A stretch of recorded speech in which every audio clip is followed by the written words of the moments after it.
Siren की आवाज आते ही नगर में साफ सफाई करने उमड़ पड़े नागरिक और सफाई कर्मी। सुपर स्वच्छता सर्वेक्षण अभियान के तहत आज रविवार को नगर परिषद कार्यालय एवं कामत चौराहे में सुपर क्लीन संडे 3 का सायरन बजाकर शुभारंभ किया गया।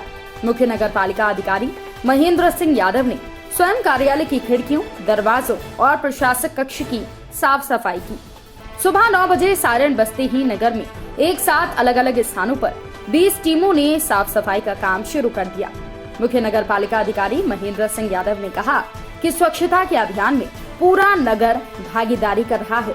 हमारे ऐसे प्रयास हों कि स्वच्छता के मामले में इंदरगढ़ नंबर 1 बने। यादव ने कहा कि इंदरगढ़ वासियों का हमेशा प्रयास रहा है कि सभी क्षेत्रों में इंदरगढ़ नंबर बना रहे, इसीलिए सभी दुकानदार और नगरवासी स्वच्छता के मामले में आगे आकर अपना योगदान दें।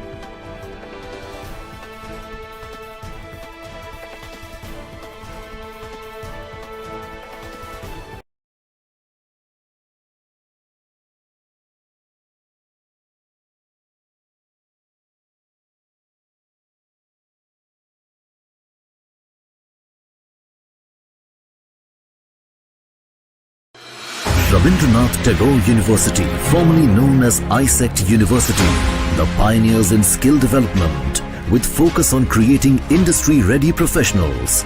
Join India's premier skill-based university, Rabindranath Tagore University.